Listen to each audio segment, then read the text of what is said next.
Africa is setting its sights on the sky, planning a mission to the moon. Juliet has the story. Africa is where it all started, where humans first walked upright, developed language, and discovered tools. So why shouldn't this continent be exploring space?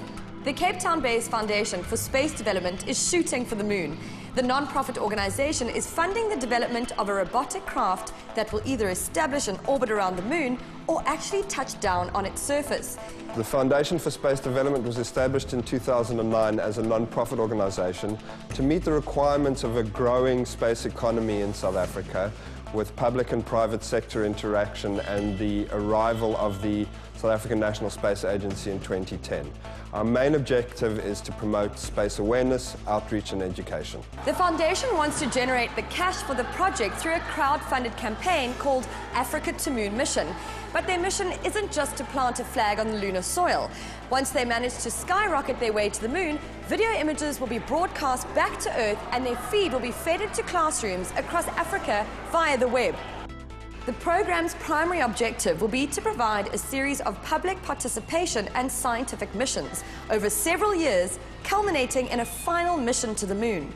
Africa2Moon came about as a result of our desire to want to do something big, something audacious, something that would stimulate what we see as a major problem in Africa at the moment, and that is both the lack of science, technology, engineering and mass education, and the brain drain, the number of skilled scientists and engineers that we lose to developed nations every year. A mission such as this doesn't just happen in one go, but will roll out in multiple phases.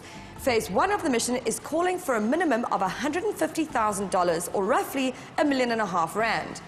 This isn't the first mission to the moon to look to crowdfunding. In fact, a British group raised £661,000 for their Lunar Mission 1. That's a considerable chunk of change, so there's reason to be hopeful.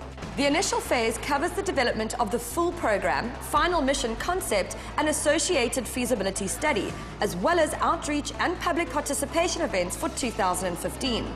In order to meet the objectives of the Africa2Moon mission, we want public participation. We want people participating from the profession, from academia, right down to school level.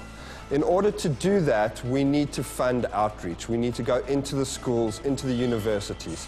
So we launched a crowdfunding campaign to put funds together from communities to allow us to do this in the early stages.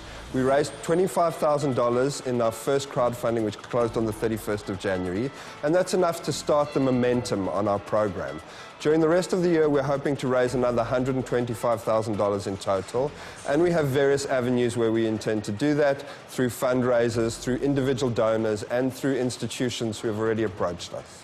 25% of the funds have been promised to STEM, a science, technology, education and mathematics program presenting a series of workshops for educators and students. This mission is being undertaken as a scientific exploration mission.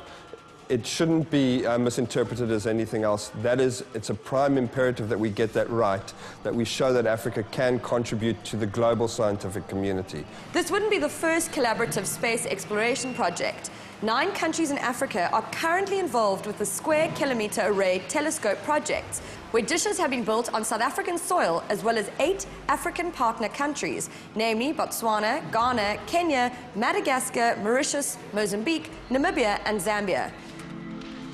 We're hoping to inspire people with this very rock-face Africa2Moon endeavour, and hopefully this will create a greater excitement and a greater array of projects like the Square Kilometre Array and Africa2Moon that we can get behind as a foundation. Africa's quest for the moon has begun, and all that's standing in its way is cash. It's quite possible that an African flag could be hoisted on the lunar surface in the not-too-distant future, and that's out of this world.